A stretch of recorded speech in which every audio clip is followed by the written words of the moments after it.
I don't know about that. Like I don't know that like they have their own distinct culture, tradition, and like they look a bit different as well. Uh, the history of Sikkim, I don't know much about it. Like I haven't like kind of you could say Yeah, gone I through don't know it. why the So Bangladeshis need permission to enter a Sikkim. maybe it's because Bangladeshis are very like how would I put it? They are a danger to society. Probably, or maybe they just Yeah. cause a lot of chaos and like When I just went to the wrong to yeah. take permission, and they just they just see me just like a, I don't know why. When I told them that I'm Bangladeshi. Oh, so like as soon as you mentioned that you're Bangladeshi, they looked at you in a different light or in a different way, Yeah, and probably in like a negative way. I don't know. It's like our facial features are not the same as the Bengalis. Like we don't look like them exactly, and therefore sometimes they assume that we might be maybe I don't know like Nepalese or some Yeah, other let's say tribe or yeah. In ethnic Sikkim, group. they just ask, they just talk with me in Nepalese. But I told them I'm a Bengali. Uh, like so like when they talk to you in Nepali, like you just say okay, I'm not a like I'm not like a Nepali, like I'm not from Nepal, so I can't speak that language. I don't know. They just speak in Nepali. Oh well, But when because I just I went to the mean, Google, see, Nepal is very close to Sikkim. As you can see on this map, it's like they're literally yeah, like neck and neck, like in border. And so it's only fair that since they have borders between them, that they will know each other's probably languages. It's kind of expected in that sense. yeah. And there was a Tibet Tibetan. Yep, Tibet, is under the rule of Yeah, China. It's occupied yeah. by I China. also went to Tibet. Maybe Tibet it's as a well. China, right? Yep, like it's Tibet is actually like it's there are like a different kind of like you could say group, but since 1952 or whatever, China has been like occupying them illegally. So that's what it is. So Tibet was an independent country prior to the occupation of like by the Chinese. So right now the Chinese they occupied Tibet and they forcefully took that land under their you could say under their control, and their goal is to you could say make the population much more homogeneous, which means they want to kind of infiltrate the Tibetan region with a lot of the Chinese people like the Han Chinese, so that the Tibetans lose their you could say culture, Tradition, their traditions, their language, and also maybe their way of life. and they just flew to the Darjeeling and Sikkim. Yeah, I like yep. think. A lot of Tibetans they fled to India, and they live in northeast as well as I think also in Delhi as well. So Delhi and some other like you said this Wow. I northern I states. just I just amazed to thought that how they just came to the Sikkim and Darjeeling. It's all full of ice, mountain. Yes, yes.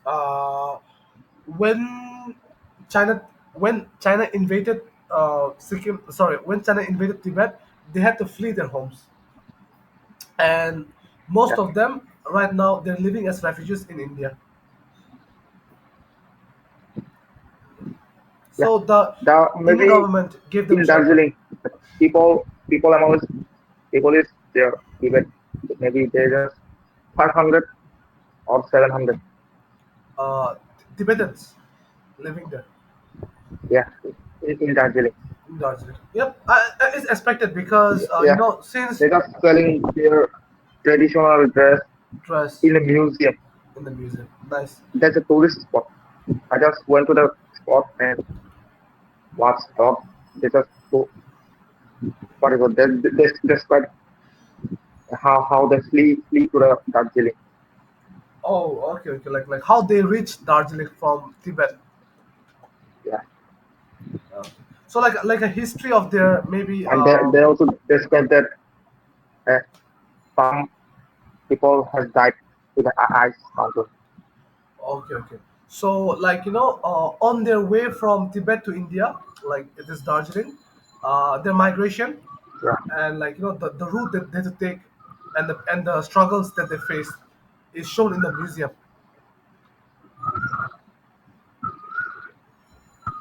Like it's a way of earning money.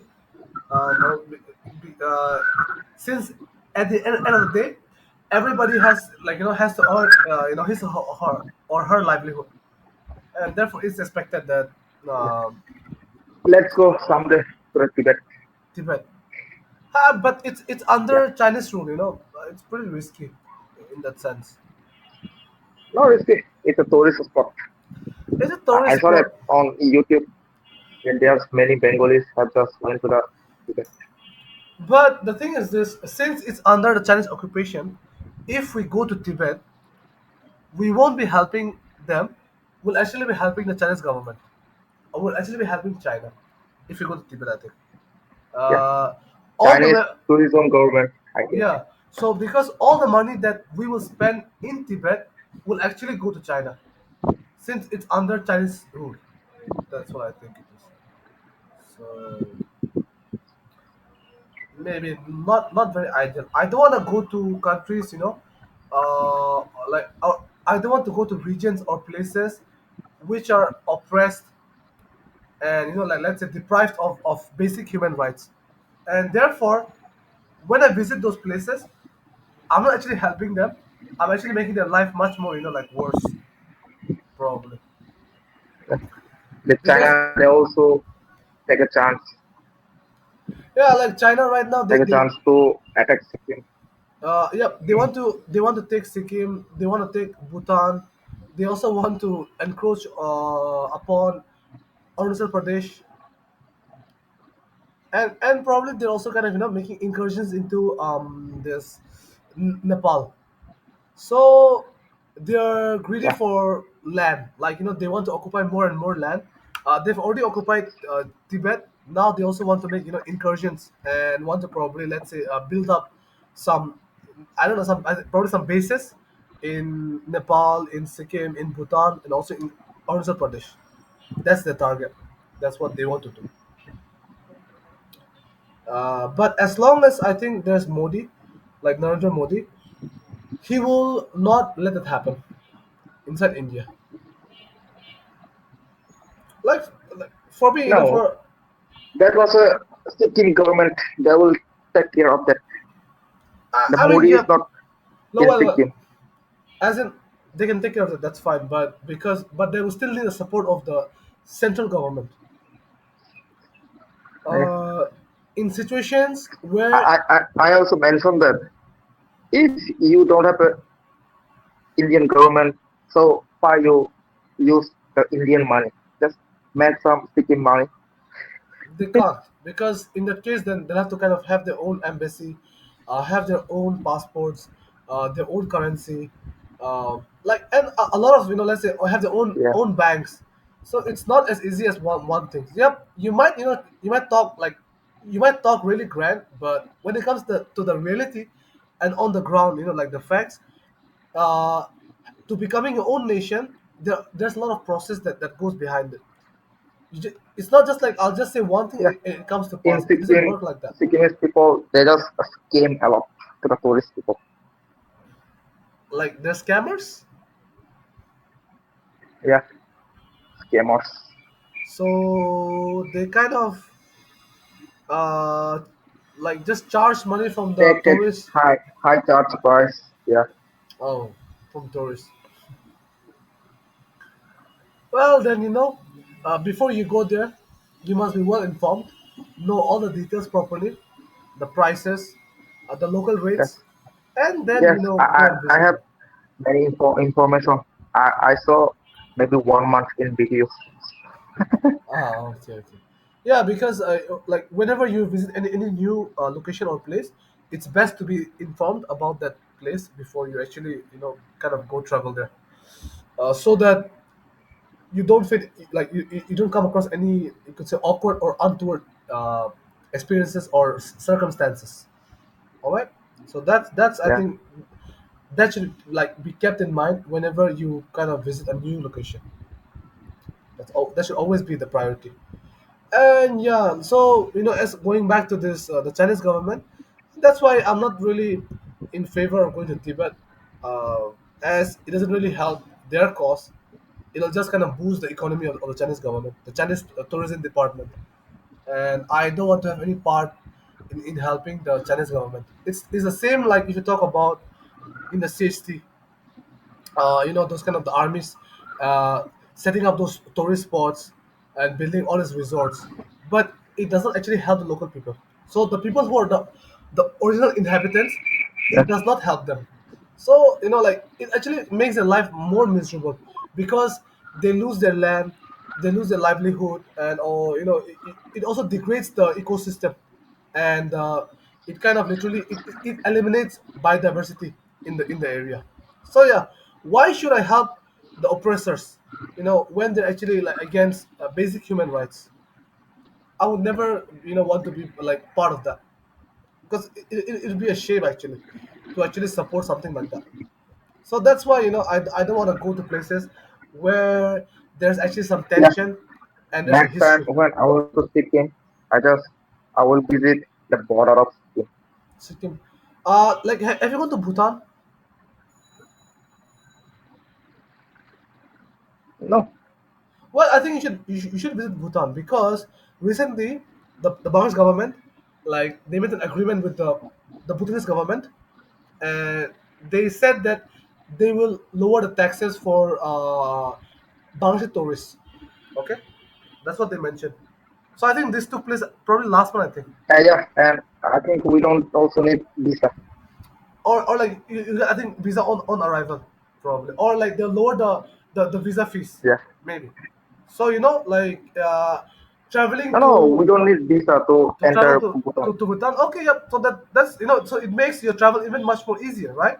It makes your travel easier. So Yeah, probably if you want to visit Sikkim, you might as well go to Bhutan as well. Why not? I mean, if you have the money, right? So they're so near. So if you're gonna visit Sikkim, you might as well go to Bhutan and just see how the country is. uh, their their country, their country that's very very eco-friendly, and therefore I think most of their country is probably forested. They have a lot of green cover in their country, Bhutan. Recently, I think when the king's son was born, I think, right, their son was born or something, they planted probably, I think, around some million or like billion trees, I think they planted. Okay, just let me just check on. Okay, just let me just check this information. uh